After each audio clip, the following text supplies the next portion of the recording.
Elena Duarte llevaba 3 semanas en el Hospital Universitario de Peñalba cuando ocurrió algo que nadie en aquel edificio olvidaría jamás.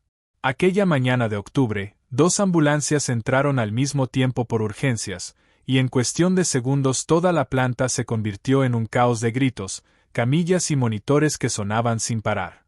Los médicos veteranos se quedaron paralizados frente a los 2 pacientes, sin saber por dónde empezar.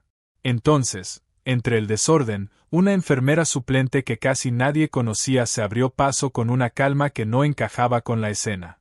Sus manos no temblaban. Sus movimientos eran precisos, casi mecánicos, como los de alguien que había hecho aquello 1000 veces, en lugares muy distintos a un hospital español. Nadie sabía que esa mujer, contratada apenas unos días antes como enfermera itinerante, escondía un pasado que ni sus superiores imaginaban. Si esta historia ya te tiene con el corazón acelerado, quédate hasta el final. Dale a suscribirte, deja un comentario contándome desde qué ciudad nos estás viendo, y prepárate, porque lo que Elena hizo esa mañana solo fue el principio.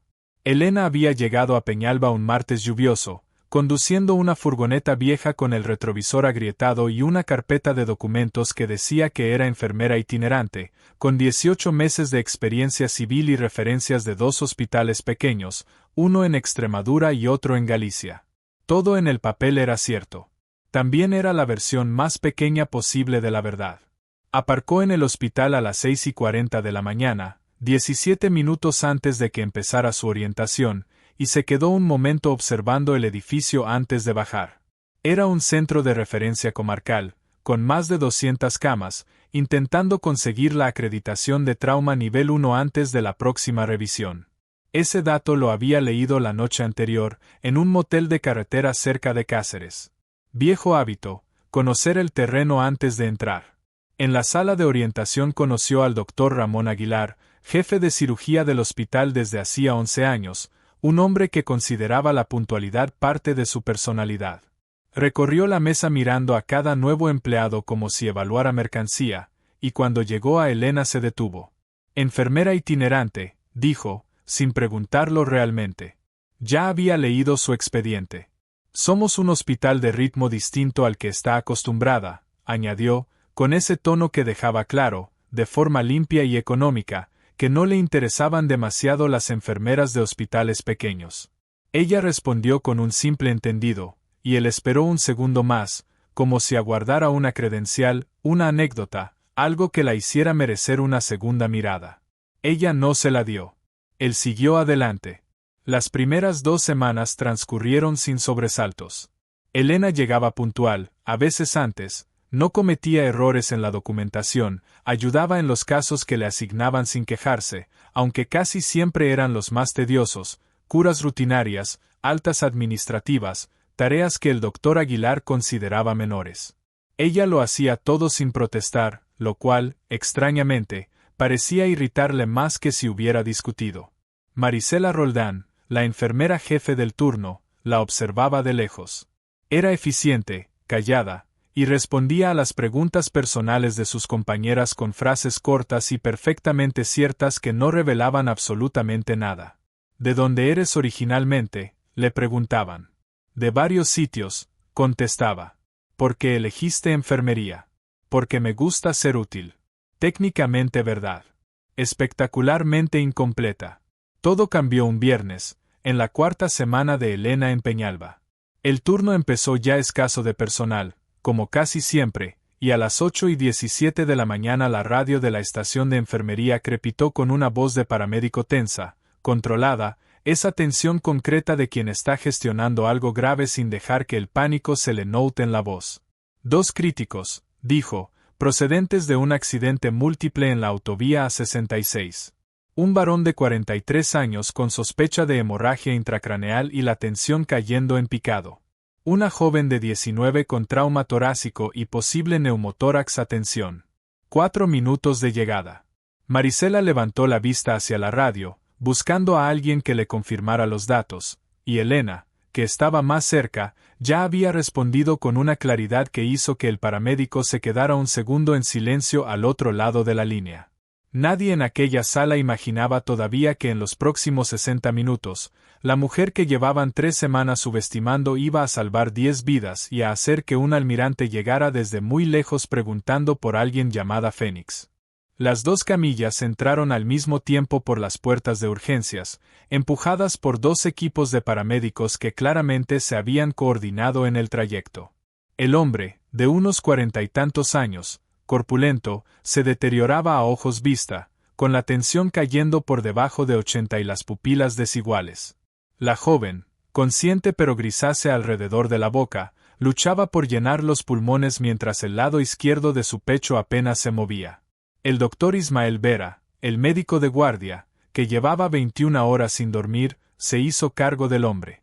Elena ya estaba junto a la camilla de la chica, con las manos recorriendo su caja torácica.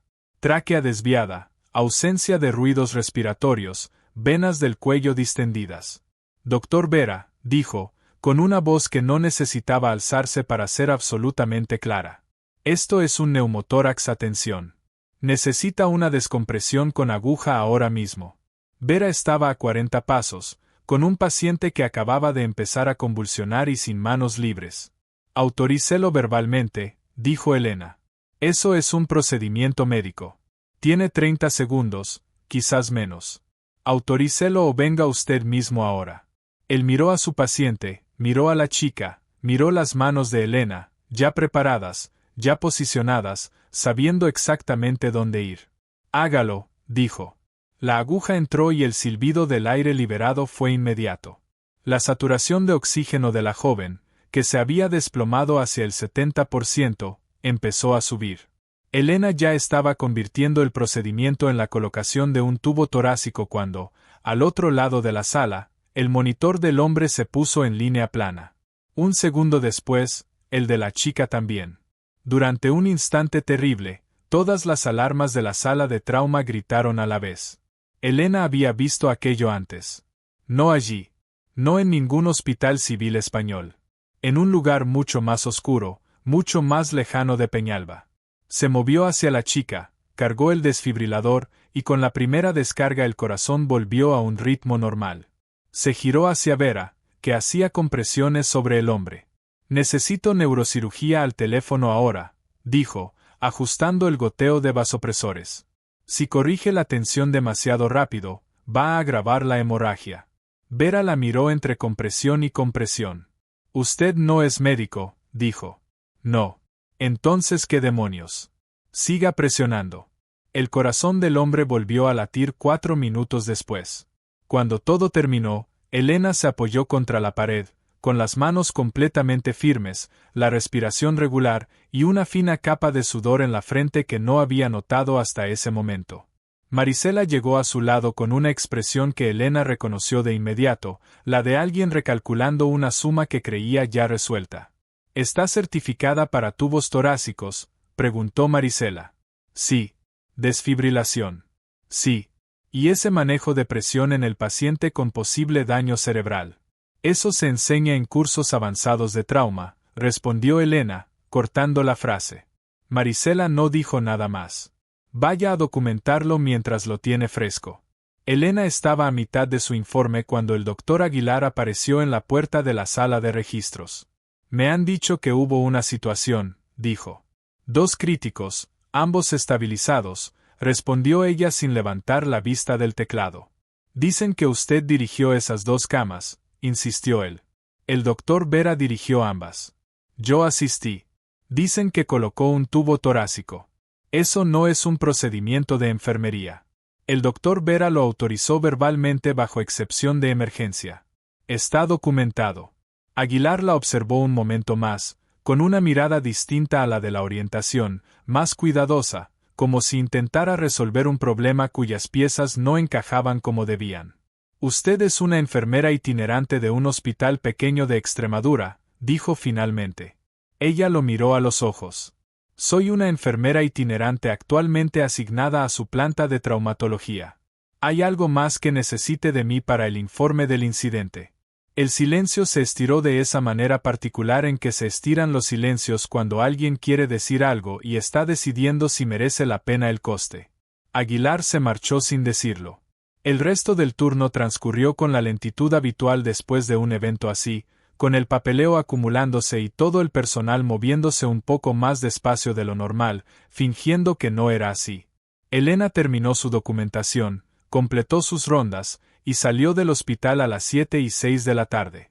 Estaba a 12 pasos de su furgoneta cuando su teléfono vibró.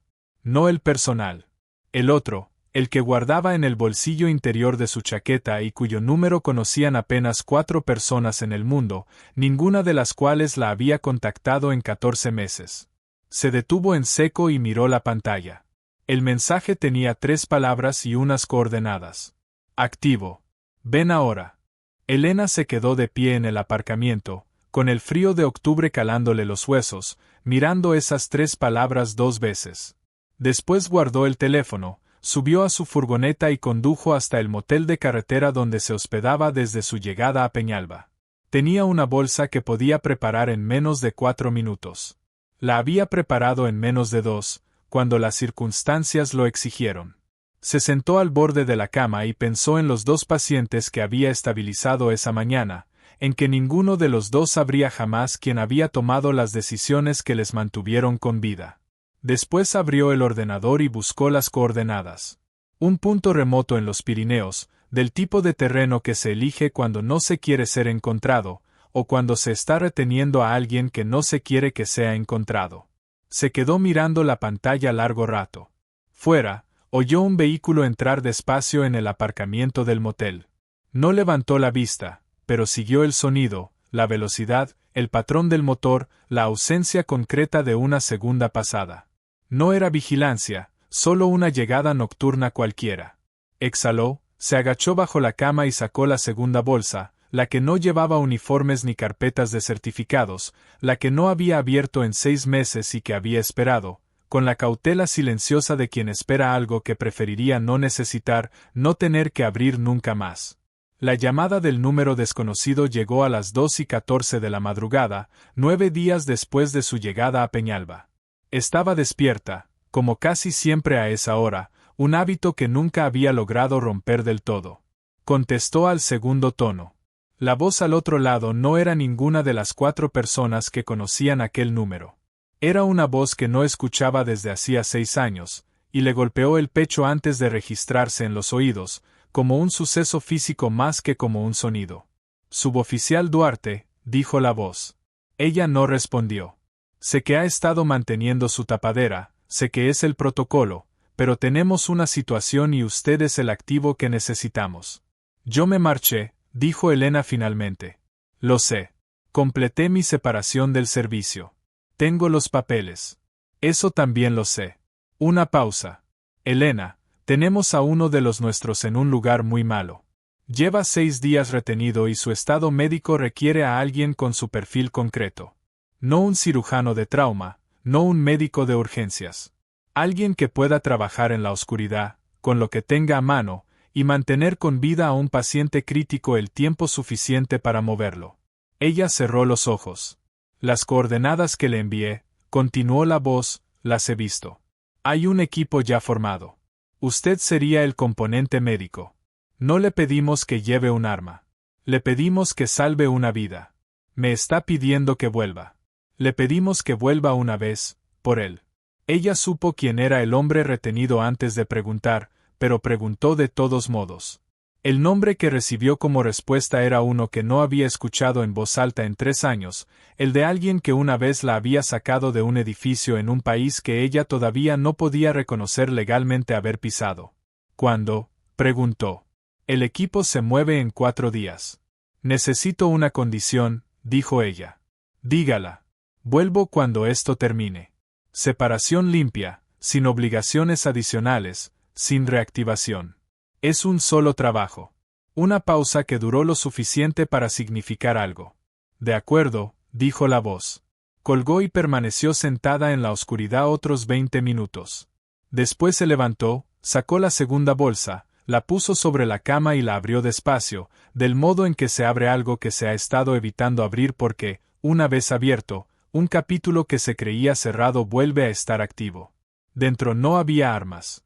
Había equipo médico de campo, compacto, diseñado para condiciones sin cadena de suministro, kits de sellado torácico, agentes hemostáticos, un maletín quirúrgico en una funda impermeable que ella misma había montado durante 2 años y modificado 6 veces, un torniquete que llevaba 11 años en su poder. No sacó nada, solo lo miró. Entonces sintió algo. No era un sonido que viniera de fuera, era más que eso, una vibración que sintió en las plantas de los pies antes de oírla. Baja, rítmica, mecánica, la frecuencia concreta de un vehículo pesado moviéndose despacio por una zona residencial a una hora en la que los vehículos pesados no tenían ninguna razón civil para moverse despacio por allí. Estaba junto a la ventana antes de decidir conscientemente ir hacia ella. 2 coches oscuros, sin distintivos, habían entrado en el extremo más alejado del aparcamiento del motel. Sin luces. Los motores se apagaron al mismo tiempo. Nadie bajó. Elena Duarte se quedó de pie junto a la ventana, en la oscuridad, mirando 2 vehículos que claramente no estaban allí para registrarse a esas horas, y su corazón latía exactamente como siempre latía, firme, constante. 14 meses de vida civil, y el cuerpo seguía sabiendo. Entonces su teléfono se iluminó sobre la cama. Un nuevo mensaje, mismo número desconocido, mismo formato de 3 palabras. La han encontrado. Elena leyó el mensaje una sola vez, dejó el teléfono boca abajo sobre la cama y no se movió de la ventana. Los 2 vehículos permanecían al fondo del aparcamiento, exactamente como se quedan quietos los coches cuando las personas de dentro están decidiendo algo. No era vigilancia, la vigilancia se mueve. Aquello se había detenido, lo cual significaba que ya sabían dónde estaba y ahora decidían cómo acercarse, lo cual, a su vez, significaba que no eran hostiles, porque lo hostil no concede la cortesía de una pausa. Exhaló por la nariz, cogió su chaqueta, comprobó el bolsillo interior por puro hábito, los 2 teléfonos, la llave del motel, y caminó hacia la puerta. La abrió antes de que llamaran. Fuera esperaban 2 personas, un hombre y una mujer, con ropa civil que le sentaba como sienta la ropa civil a quien está acostumbrado a llevar algo con más estructura. Señora Duarte, dijo la mujer. Usted no es quien me llamó, respondió Elena. No, somos logística. La persona que la llamó nos envió a trasladarla. ¿Trasladarme a dónde? A un lugar que no sea este. Hubo un aviso de compromiso en el canal secundario hace unas horas. Esta ubicación quedó marcada. Elena les dio 5 minutos, aunque no les concedió más de 4. La primera bolsa, con los uniformes, los papeles, la vida civil, la dejó sobre la cama. La segunda la cerró y la llevó ella misma hasta el coche sin que nadie hiciera comentarios sobre lo que cargaban y sobre lo que dejaba atrás. Condujeron 40 minutos fuera de Peñalba, subiendo hacia las estribaciones montañosas, hasta una propiedad con aspecto de coto de casa, una casa principal, 2 anexos y una verja con código de acceso. Dentro había 3 personas más, una mesa cubierta de mapas y equipo, y una cafetera recién usada. Elena se sirvió un café, se quedó de pie en el borde de la sala y evaluó.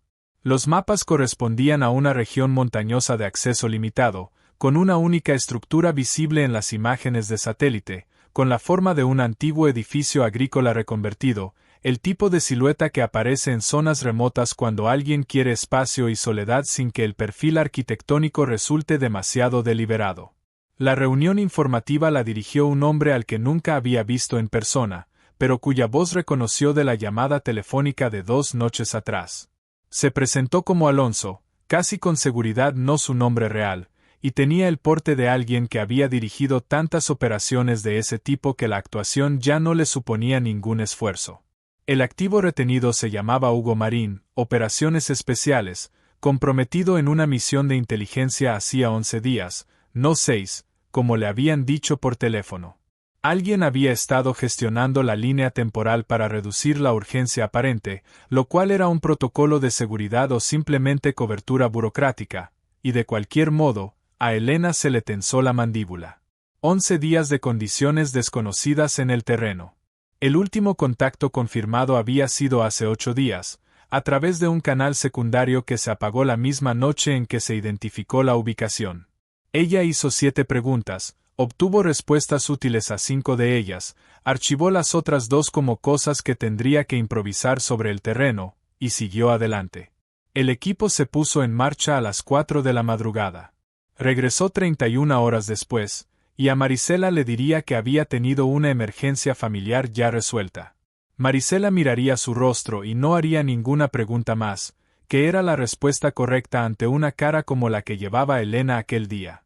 Estaba de vuelta en Peñalba cuando ocurrió el derrumbe de la autovía, apenas unas horas después de regresar. A las 11:47 de la mañana, el techo del hospital tembló.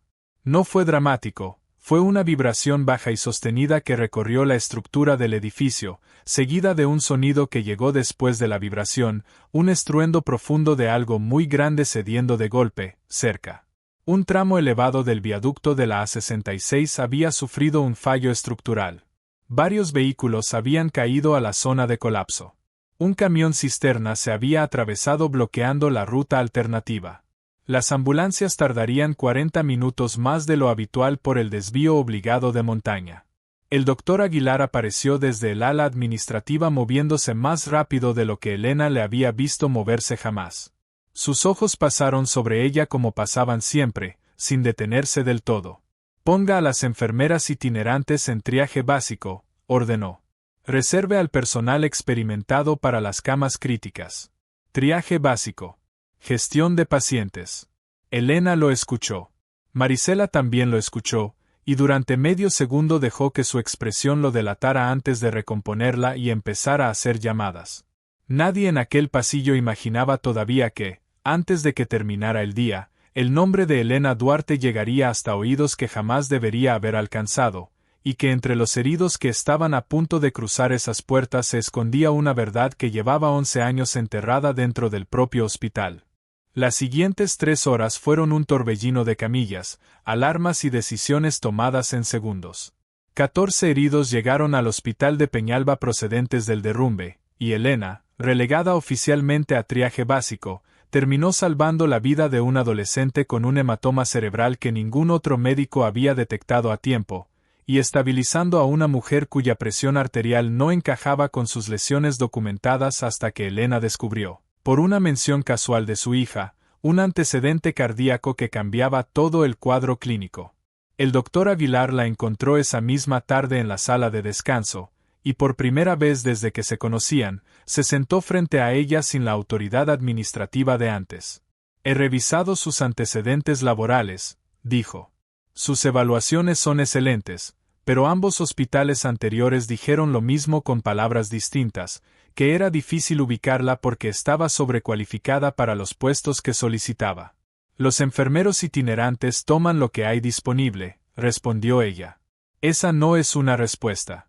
Es la que tengo, dijo Elena, y salió antes de que él pudiera añadir nada más. Esa misma noche, mientras caminaba hacia su furgoneta, su teléfono personal sonó. No el segundo, el de siempre, el número que compartía con las pocas personas de su vida actual. Era Silvia Ochoa, su contacto en una asociación de veteranos con la que había mantenido el vínculo tras su salida del servicio. Elena, dijo Silvia, con la voz de quien gestiona algo que preferiría no gestionar. He recibido una llamada esta tarde de una almiranta de la Armada, Miriam Solás. Ha estado intentando contactar contigo por los canales oficiales, pero tu expediente lleva 14 meses en estado restringido. Dijo que tu historial de servicio ha sido revisado al más alto nivel y que hay asuntos que deben tratarse en persona. Y dijo, añadió Silvia tras una pausa, que el equipo sabe lo que hiciste hoy. 3 semanas después, un jueves de cielo despejado, Elena estaba terminando un informe en la estación de enfermería cuando escuchó el ascensor. No el sonido de las puertas al abrirse, sino lo que salió de él después, pisadas múltiples, con un ritmo y un peso que reconoció al instante. La almiranta Miriam Solás apareció primero, de paisano, seguida de Alonso, cuyo nombre real resultó ser efectivamente Alonso, algo que a Elena le pareció ligeramente decepcionante. Detrás de ellos, caminando con bastón y una marcha que aún compensaba una herida hepática en recuperación, apareció Hugo Marín. Había envejecido 5 años y perdido casi 10 kilos, y sin embargo sonreía. Suboficial, dijo, no debería estar viajando. Yo tampoco debería hacer muchas cosas, respondió ella. Él se detuvo frente a ella. Me sacó de allí, dijo. Y después volvió aquí y siguió trabajando. El trabajo lo necesitaba, contestó Elena. Gracias, dijo él, pronunciando su nombre como quien pronuncia una decisión. Elena. Lo que siguió ocurrió en una sala de reuniones que Marisela había despejado sin hacer una sola pregunta. La almiranta Solás depositó sobre la mesa un documento con el expediente militar de Elena, restaurado, sus condecoraciones reinstauradas, y una carta formal de la Armada que reconocía que su separación del servicio 14 meses atrás había sido gestionada, sin que ella lo supiera entonces, por una red de contactos comprometida. La misma red que había estado filtrando información médica e institucional durante más de una década desde dentro de hospitales civiles, incluido, según se había descubierto apenas días antes, un ejecutivo y un cirujano del propio hospital de Peñalba, ambos ya bajo custodia federal gracias a la información que Elena había reunido durante sus semanas allí. Fue usted quien lo destapó todo, dijo Solás. Sin saberlo al principio, respondió Elena. Entonces Solás se giró hacia el personal reunido en el pasillo, hacia Marisela, hacia Aguilar, hacia todos los que se habían acercado a la estación de enfermería con excusas improvisadas para estar cerca. Esta instalación actuó con una integridad extraordinaria en circunstancias muy difíciles, dijo, mirándolos directamente. Y quiero decir esto delante de todos ustedes.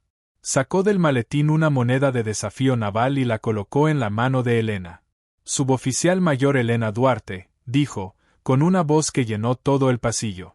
Le pusieron el nombre en clave Fénix hace años, porque siempre encontraba la manera de resurgir cuando todos la daban por perdida. Hoy, delante de este hospital que la subestimó igual que lo hizo el mundo entero, se lo digo con orgullo. Bienvenida a casa, Fénix. Elena cerró los dedos alrededor de la moneda, y por primera vez en 14 meses, no sintió la necesidad de hacerse pequeña. El pasillo entero guardó silencio, y en ese silencio, todos entendieron que la mujer que habían subestimado durante semanas jamás había sido pequeña. Simplemente había estado esperando el momento correcto para dejarse ver.